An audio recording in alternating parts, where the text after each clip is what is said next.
नमस्कार मित्रांनो, लाडक्या बहिणींसाठी अतिशय महत्त्वाची बातमी आहे। काही लाडक्या बहिणींची तर टेन्शन वाढवणारी गोष्ट आहे, तर काही लाडक्या बहिणींना अतिशय आनंदाची बातमी आहे। शिंदे यांनी निर्णय घेतलेला आहे। शिंदे हे आज त्यांच्या दरे गावात आहेत साताऱ्यामध्ये, तर त्यांनी नवीन मुख्यमंत्री होण्याआधी जे लाडक्या बहिणींना वचन दिलं आहे त्याच्या अगोदर ते म्हणत आहेत की आता ते तर मुख्यमंत्री होणार नाहीत, परंतु आता तुम्ही बघितलं की त्यांनी वचन दिलं होतं की नोव्हेंबर महिन्यातच डिसेंबर महिन्याचा हप्ता देणार, तर त्यासाठी त्यांनी तातडीचे आदेश दिलेले आहेत। आज शेवटचा दिवस आहे, आज आहे 30 नोव्हेंबर आणि नोव्हेंबर महिना संपणार आहे, तर यामुळेच त्यांनी आता आदेश दिलेले आहेत की नोव्हेंबर महिन्यातच डिसेंबरचा हप्ता द्या आणि त्यासाठी 2100 रुपये पहिला टप्पा जो आहे हा या 10 जिल्ह्यांमध्ये आणि काही महत्त्वाच्या बँकेमध्ये आणि पोस्टात काय आहे या सगळ्याबद्दल एक, आणि त्याच्यामध्ये नवीन आता 4 नवीन नियम लागू करून हे लिस्ट तयार करून आजच पैसे पाठवले जाणार आहेत। आणि काही लाडक्या बहिणींना इथं बघा तुम्ही एक महत्त्वाची अपडेट म्हणजे बहिणींना 2100 नाही तर 2500 रुपये मिळणार आहेत, तर तिथं हे कोणत्या बहिणींना मिळणार आहेत, हे महाराष्ट्रात आहे का कुठं हे आपण बघणार आहोत, कारण ही स्कीम दुसरीकडे सुद्धा चालू होती, तर तिथं सुद्धा काय होत आहे आपण बघणार आहोत। इम्पॉर्टंट व्हिडिओ आहे, महत्त्वाचा व्हिडिओ असणार आहे, लाडक्या बहिणींसाठी खूप महत्त्वाचा व्हिडिओ आहे, कारण तुम्हाला माहिती की आता शिंदे हे मुख्यमंत्री बनणार नाहीयेत, तिथं देवेंद्र फडणवीस यांचं नाव घेतलं जात आहे आता मुख्यमंत्री बनण्यासाठी, परंतु जोपर्यंत मुख्यमंत्र्यांची शपथ होत नाही, शपथविधी कार्यक्रम होत नाही, तोपर्यंत शिंदे हे काळजीवाहू मुख्यमंत्री असल्यामुळे ते म्हणत आहेत की मी सगळ्यांची काळजी करतो, कारण मी काळजीवाहू मुख्यमंत्री आहे सध्या तरी, त्यामुळे मी जे लाडक्या बहिणींना वचन दिलेलं आहे की 2100 रुपये पहिला टप्पा जो आहे तो डिसेंबरचा आम्ही लाडक्या बहिणींना तिथं नोव्हेंबर मध्येच देणार आहोत, परंतु इथं एक 4 निकष सुद्धा आलेले आहेत, त्या निकषानुसार 4 नियम लागू झालेले आहेत। तर बघूया आता हे नेमकं काय आहे प्रकरण। आधी बघूया आपण बहिणींसाठी काय आहेत हे सगळं टेन्शन वाढवणारी गोष्ट। तुम्ही माहिती आहे की सध्या जर तुम्ही बघितलं तर जे काही लाडक्या बहिणींचं टेन्शन वाढवण्याचं काम आहे ते म्हणजे काय आहे, तर जे काही नवीन नियम लागू झालेले आहेत बघा। आता आपण महत्त्वाच्या गोष्टी काय काय पाहणार आहोत तिथं, की पहिलं जे 4 नियम काय लागू झालेले आहेत, दुसरं म्हणजे 10 जिल्हे कोणते आहेत, तिसरं म्हणजे कोणत्या लाडक्या बहिणी आहेत ज्यांना पैसे आज येणार आहेत, आज पैसे किती वाजता येणार आहेत हे बघणार आहोत, आणि तिसरं म्हणजे पोस्टात खात्यात पैसे येणार आहे का, कारण भरपूर जणांचं पोस्टाचं पण खातं आहे आणि बँकेचं पण खातं आहे, आणि बँकेचं खातं असेल तर कोणत्या बँकेच्या खात्यात पैसे येणार आहेत, काय नवीन नियम लागू झालेले आहेत, आणि शेवट आपण बघणार आहोत की 2100 रुपयाऐवजी जे 2500 रुपये मिळणार आहेत ते कोणत्या महिलांना मिळणार आहे ते आपण बघणार आहोत। तुम्हाला माहिती आहे की मित्रांनो, लाडक्या बहिणींसाठी हे जे किती महत्वाचं व्हिडिओ आहे, कारण जवळपास जर आपण बघितलं एका घरात 2 महिला जरी धरल्या आपण तरी वर्षाचे 25,200 एका महिलेचे, तसं 50,400 रुपये हा महत्वाचा सवाल आहे, लक्षात घ्या 50,400 वर्षाला ही खूप मोठी रक्कम आहे। तर व्हिडिओ संपूर्ण पहा म्हणजे तुम्हाला कळणार आहे।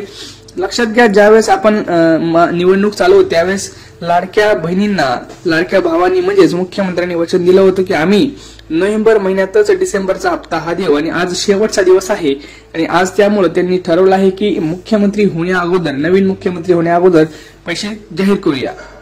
लक्षात घ्या, माहिती सरकार ही योजना सुरूच ठेवणार असल्याचं सांगितलं आहे, मात्र या योजनेत थोडेफार बदल केले जाण्याची शक्यता आहे। लाडकी बहीण योजना सुरू राहत असल्यानं राज्यातील महिलांसाठी आनंदाची बाब आहे, मात्र याच्यामध्ये आता 4 नवीन नियम हे लागू करण्यात आलेले आहेत, आणि ह्या 4 नवीन नियमांमुळे आता टेन्शन वाढणार आहे लाडक्या बहिणींचं, हे तर टेन्शन वाढवणार आहे।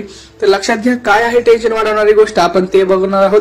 ज्यावेळेस आपण फॉर्म भरला त्यावेळेस तिथं काही महत्त्वाचे निकष होते मित्रांनो, ते होते ज्यावेळेस आपण हमीपत्र दिलं बघा, तुम्ही लाडकी बहीण भरताना हमीपत्र दिलं होतं आणि हमीपत्रात असं सांगितलं होतं की काही महत्त्वाच्या बाबी होत्या। आता ह्या सगळ्यात महत्त्वाचा नियम काय बघा, रेशन कार्ड जे आहे ते रेशन कार्डवरती तुम्हाला माहिती आहे की सगळं जॉईंट जर फॅमिली असेल तर पहिले समजा तुम्ही 2 भाऊ आहेत, तुमचे दोघांची लग्न झालेले आहेत आणि तुम्ही वेगळं राहताय, परंतु म्हणजे जॉईंट फॅमिली आहे, परंतु आता तुम्ही दोन्ही महिला पात्र पाहिजेत बरोबर, तर ते पात्र होत्या पहिलं, परंतु आता रेशन कार्डवरतीच तुमच्या कुटुंबाची व्याख्या ठरवली जात आहे, त्यामुळे एका घरात 2च महिला पात्र असणार आहेत, त्यामुळे एकाच कुठल्या तरी सुनेला आणि सासूला म्हणजे आपण म्हणू शकतो घरात 2च महिलेला तिथं पैसे मिळणार आहेत। तर तुम्हाला मी आधीही सांगितलं होतं की रेशन कार्ड तिथं सेपरेट असणं गरजेचं आहे, सेपरेट करून घ्या नसेल गेलं तर ते महत्वाचं काम आहे, ते करून घ्या।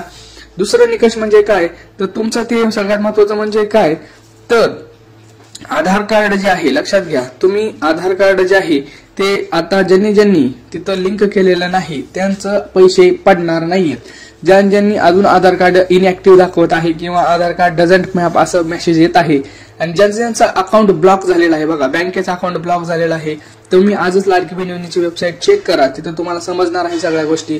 त्यांना आज पैसे येणार नाहीत, कदाचित दुसऱ्यांना पैसे येतील, त्या 10 जिल्ह्यांमध्ये पैसे येतील, त्यातल्या काही महिलांना पैसे येतील, परंतु तुम्हाला पैसे येणार नाहीत. तिसरं म्हणजे काय सगळ्यात महत्वाचं बघा, पुढं मी तुम्हाला सांगत होतो की ज्यांच्याकडे 4 चाकी गाडी आहे, लक्षात घ्या तुमच्याकडे 4 व्हीलर गाडी आहे, आता तुमच्याकडे जुनी गाडी असू द्या किंवा नवीन गाडी असू द्या, तुमच्या नावावर जर गाडी दिसत असेल तर तिथं प्रॉब्लेम आहे, तुम्हाला पैसे मिळणार नाहीत. तर त्याच्यावरती एक सोल्युशन सांगतो, जर तुमची जुनी गाडी असेल एखादी तर ती स्क्रॅपला टाका किंवा विकून टाका, ज्याच्यामुळे तुमच्या नावावरती गाडी दिसणार नाही आणि मग तुम्हाला तिथे योजनेचा फायदा मिळणार. कारण स्क्रॅप मधली जर गाडी असेल तर ठेवून तरी काय करणार, जुनी गाडी तुम्हाला असंही विकायचं असेल तर ते पटकन विकून टाका. नवीन गाडी असेल तर आता त्याच्यामध्ये काही करता येणार नाही, तुम्ही त्या योजनेतून बाहेर पडाल. आता तुम्ही म्हणाल हे कसं, तर ते आरटीओ कडून तुमचा डेटा घेत आहेत आणि मागं पडताळणी सुरू होत आहे.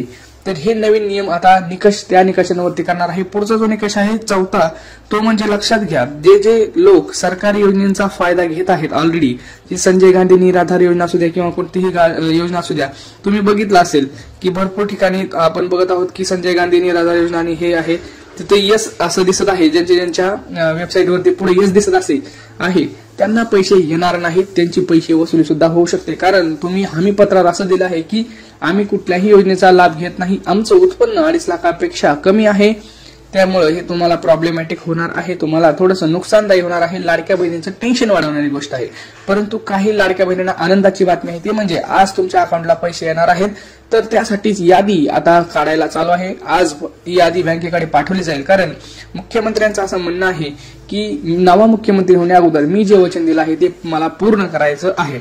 आता लक्षात घ्या, पोस्ट संदर्भात जे बँक आणि पोस्ट संदर्भात जी महत्वाची बातमी आहे ती म्हणजे काय, ज्यांचं अकाउंट पोस्टात आहे, पोस्टात पण अकाउंट आहे आणि बँकेत पण अकाउंट आहे, परंतु इथं गफलत काय झालेला बघा, तुम्ही अकाउंट देताना फॉर्म मध्ये बँकेचं दिलं आहे आणि एकीकडे पोस्टाचं अकाउंट काढलं आहे. झालंय असं की तुम्ही ज्यावेळेस लॉग इन कराल त्यावेळेस तिथं बँकेचंच अकाउंट दाखवत आहे, त्यामुळं तुमचं जर बँकेला आधार कार्ड लिंक नसेल आणि तुमचं जर पोस्टात अकाउंट असेल तर काही फायदा नाही मित्रांनो. तुम्हाला तुमचं जर अकाउंट चालू असेल बँकेचं तर तुम्हाला आधार कार्ड लिंक करणं गरजेचंच आहे. बंद पडलेलं असेल अकाउंट तर ते चालू करणं गरजेचं आहे. पोस्टात अकाउंट काढून उपयोग नाही.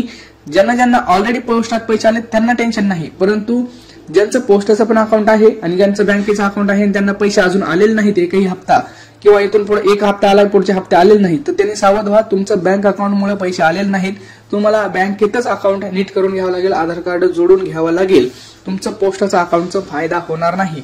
आता लक्षात घ्या कुठल्या बँका आहेत इथं ज्या आपल्याला कामाच्या आहेत, तर लक्षात घ्या आयसीआयसीआय बँक यामध्ये आहे लिस्टमध्ये, पुढे भरपूर अशा आहेत, एचडीएफसी बँक आहे, ऍक्सिस बँक आहे, एसबीआय बँक आहे, बँक ऑफ महाराष्ट्र आहे, बँक ऑफ इंडिया आहे, कोटक महिंद्रा बँक आहेत, अशा भरपूर बँक आहेत ज्या बँका इथं अवेलेबल आहेत. आता तुम्ही काय करायचंय, सगळ्यात महत्वाचं तुम्ही तुमच्या बँकेचं नाव सांगायचं, तुमची बँक कोणती आहे आणि तुमचा जिल्हा कोणता आहे हे सांगायचं. म्हणजे आपण तुम्हाला सांगू शकतो की तुमच्या जिल्ह्यात कधी पैसे येणार आणि तुमच्या बँकेत पैसे येणार का नाही हे आपण रिप्लाय करून सांगणार आहे.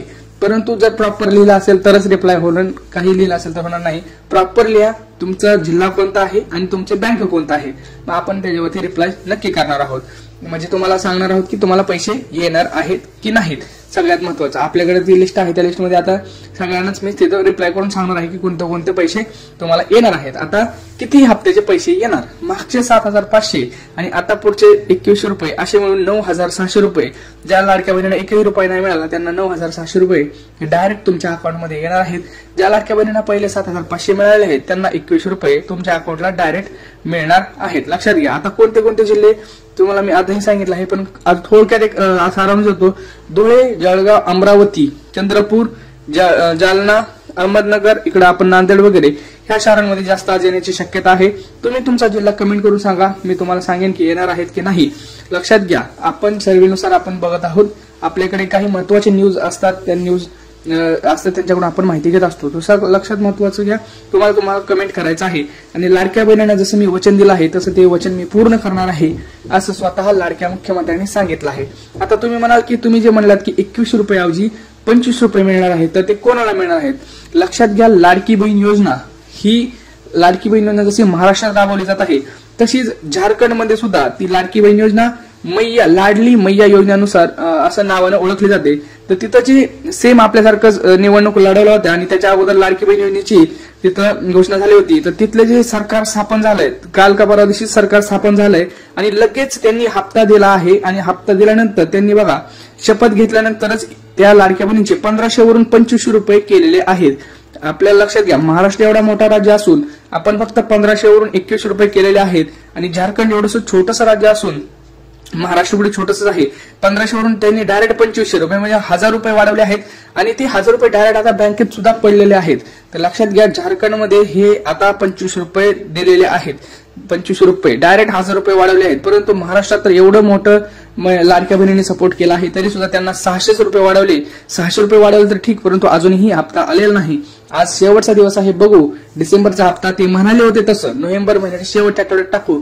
आज बघूया पडतायत का, कारण आज तर पडायलाच पाहिजेत. आज जवळपास तर लिस्ट सुद्धा गेलेली असेल, आपण बघूयात. आणि हा आपण माहितीये की झारखंड सारख्या छोट्याशा राज्यामध्ये एवढा मोठा निर्णय घेतला जातो. शपथ घेताच हेमंत सोरेन हे तिथले मुख्यमंत्री आहेत आणि त्यांनी लगेच शपथ घेतल्यानंतर निर्णय आहे घेतला की आम्ही 2500 रुपये देणार आणि लगेच वाटायला सुद्धा म्हणजे वाटप सुद्धा सुरू झालेलं आहे. परंतु आता बघूया महाराष्ट्रामध्ये, ठीक आहे आपल्याला 2500 नाही 2100 रुपये तर मिळाले आहेत, परंतु आज 30 नोव्हेंबरमध्ये ह्या लाडक्या बहिणींना पैसे येणं अपेक्षित आहे. जसं स्वतः मुख्यमंत्री एकनाथ शिंदे यांनी सांगितलं होतं त्यानुसार आज लाडक्या बहिणींना पैसे येणं अपेक्षित आहे, कारण आज नोव्हेंबर महिन्याचा शेवटचा दिवस आहे. 30 नोव्हेंबर महिन्यातच म्हणले होते, बरोबर. सगळ्यांनी ऐकलं असेल, सगळ्यांनी न्यूज सुद्धा वाचले असतील. बघूया आता काय होतंय पुढे आणि तुम्हाला कोण मुख्यमंत्री व्हावं वाटतंय, देवेंद्र फडणवीस की एकनाथ शिंदे, हे कमेंट सेक्शन मध्ये नक्की कळवा. काही प्रश्न असेल तर नक्की विचारा. तुमचे जे कमेंट्स आहेत ते प्रॉपर असू द्या. तुमचा जिल्हा, तुम्हाला किती पैसे मिळाले, तुमची बँक कोणती, हे सगळं डिटेलमध्ये माहिती सांगा. त्याच्यावरती रिप्लाय नक्की केला जाईल. भेटूया पुढच्या व्हिडिओमध्ये. तोपर्यंत जय महाराष्ट्र.